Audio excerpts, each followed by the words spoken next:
This is a sci-fi story I wrote. It is an adventure of a curious explorer. The story is called Found in Space, Lost in Time. I will be myself narrating the story, and I hope you found it as exciting as entertaining as I did while writing this. Chapter 1: The Legacy Begins. Planet Mars in the year 2700 AD became a human colony and a rich mining planet for valuable metals and minerals.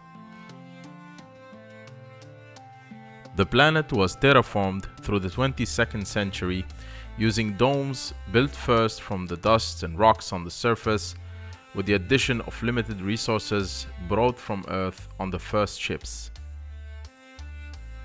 These oxygen and nitrogen encapsulating domes were later built from high-strength, ultra-thin glass laminates manufactured from the silica found on Mars and bonded with the first mass-produced Martian adhesive polymers. Through this process and throughout the 23rd century, several cities were established on the surface. By building 1 kilometer diameter half-spheres on the surface of Mars, the planet had enough oxygen to construct a settlement the size of Italy. It took humanity 400 years to reach that scale, while at the same time many of these domes became mostly mines to help humanity gather enough resources and expand to other planets. The first human settlement was humorously called Plan B by the first ships that landed on the Red Planet in the year 2040. It was later called PB-1. The first settlement there grew into a city that eventually became the poorest city, left to the less wealthy to inhabit, while other settlements with more mineral resources nearby grew for centuries and became richer and more densely populated mining cities. PB-1 became a relatively less maintained city, open for any visitor and cheap for earthly tourism. On PB-1, Sotzi was naturally born to a humble family in the year 2733. His society of settlers belonged to the Balnassias, a religion of minimalism, energy preservation, and circular existence founded on the Book of Balna. The book was discovered in 2200 while miners were excavating resources to expand their first settlement on Mars. It was a very shocking thing to find a book on another planet. Some thought it was planted by one of the first astronauts who landed on Mars. Others thought it was a completely made-up story. And the rest read the book and agreed with the fundamental principles it described. These few, back then, thought that they would honor the book. What became the Balnassiers is a small group on Mars that never tried to preach their beliefs but were always appreciated by others. They only did deeds of good. They conserved energy, reused their belongings as much as possible, and taught their young the importance of labor and skill sharing. These concepts worked well for a new planet with limited resources. The Balnassiers were believers in the renewal of matter, energy, and soul. The core spiritual component of their religion is the existence of two gods, Bel-Nazu and Bel-Hurs. These gods maintained the flow of matter and energy in the universe, and ensured the continuous renewal of matter and soul. Sotzi was meant to learn all traditions well kept by a monk-like society on another planet, a unique upbringing for an age when humanity is preparing to explore and settle beyond the solar system. From a young age, Sotzi was immersed in the traditions of his family. His childhood was marked not only by the usual games and learning of a young boy, but also by deep spiritual and cultural teachings. Among these, the crafting of the shoes was a fundamental rite of passage. It was made from the finest white linen and soles of sturdy oak wood with a layer of oak cork on top. These shoes were more than mere footwear. They were a symbol of one's readiness to step into the cycles of life and death, a concept deeply ingrained in Balnasir's philosophy. The materials chosen are considered the gift of nature, and the Balnasirs made sure to grow oak trees and plant flax around them, adding green and blue colors to the red planet. Children were taught how to take care of the trees and plant the flax. They helped their fathers cut the oak branches into wood planks and shape the cork. Young Balnasirs helped their mothers through a meticulous long process to make linen cloth. The linen making process consisted of planting and growing flax with regular irrigation, harvesting, and then retting, a process that loosens the fibers. The retted flax is dried and then crushed to separate the fibers from the woody stem. The fibers are spun into yarn. The yarn is woven into linen fabric. For Sotsi, each stitch and each layer of linen was a layer of his growing understanding. In their tradition, the mother teaches the making of linen as a symbol of warmth and protection, and the father teaches the making of the soul of hardwood as a symbol of strength and stability, with the layer of cork symbolizing resilience and adaptation. The preparation of cork was not a simple process. Cork is harvested from the bark of cork oak trees. It is carefully stripped by hand without harming the tree. The harvested bark is then dried for several months. After drying, the cork is boiled to soften it and increase its elasticity. Finally, the cork is cut into shoe soles. Following tradition, by the age of 16, each Balnasir was meant to make an onk shoe in 3 days with guidance from the parents. Sotsi was excited to finally have the shoe representing his journey and be accepted as a full practitioner of the religion. The white linen shoe was ready, right before the Nuwand festival.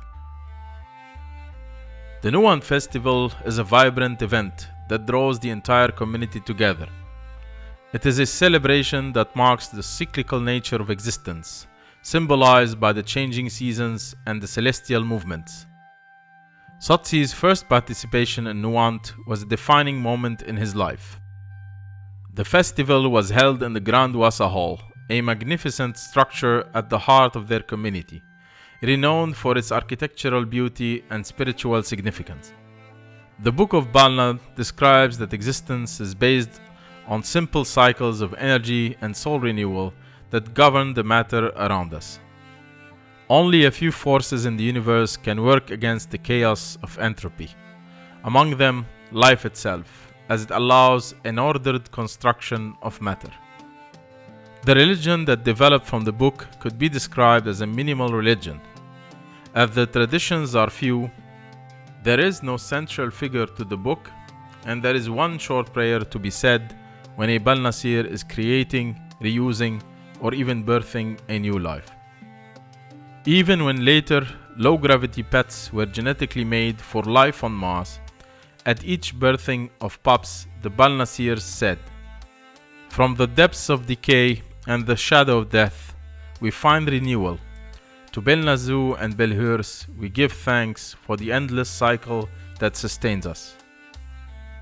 The Wasa Hall was more than just a building.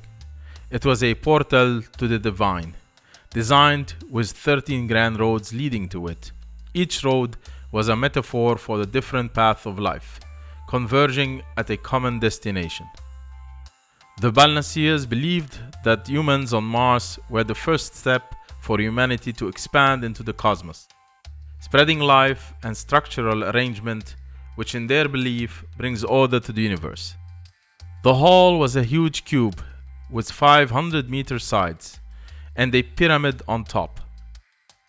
It had an opening in the center that allowed visitors to see a focused spot in space, occasionally having the sun right in the center when Mars was properly aligned. The base of the hall was an inverted pyramid with 4 stairs leading to the center. At the center, a glowing fire constantly burned, a fire that could melt stones in minutes. That was the pit of offerings. At that pit, Balnasirs threw 1 item each. That offering at the Nuwan festival symbolized giving back matter and energy to the universe, for the gods to renew and reuse. At the Nuwan festival, each Balnasir wore white and black clothing and the omk they made when they were 16 years old. They carried that 1 offering and marched to the Wasa Hall through the 13 main streets. They converged around the building, made 1 rotation around it, threw the item in the pit, said their prayer, made another rotation around the building, and left along one of the 13 roads. This tradition itself reflected how the gods gather matter and energy. They burn through what the Book of Balna describes as the Black Tamul, and then redistribute matter to where matter should be and souls to the realm of infinity. The Black Tamul in the book is described as places in the universe where Belnazu uses high matter manipulation power and combines it with the energy of life emanating from Belhurs. With her help, the cycle continues, and the matter is reshaped, the souls are freed, and existence continues. For unknown reasons, the details of the Black Tamul and the realm of infinity are not well described in the book, but it appears that maybe humans shall not know more. Sotsi's deep understanding and respect for his heritage eventually led his community to vote him several times as a muftis, a position of great honor and responsibility. His omkshu turned more and more grey after each Nuwan festival. He was proud of himself, being valued as a member and respected as a devoted believer in his late 20s. As muftis, Sotsi was tasked with leading the ceremonies during Nuwant. He performed these duties with a profound sense of devotion and precision. He always glanced at his omk and hoped it would turn black after ages, as his hair turned grey and then white. His omk itself would be thrown into the pit of offerings at the age of 61, to be again replaced by a new white omk shu. Sotsi was not a tall person, nor did he have a particularly unique face. What was instantly noticed about him was his calm and soothing voice. He exuded confidence and brought calm and wisdom to any gathering. He was interested in everything in the universe, sometimes wondering where the gods are, and other times thinking what path must he take to discover the world and appreciate the cycle of life. Sotsi, more than anything else, was interested in the mystery of space, the universe, and how it all works in balance.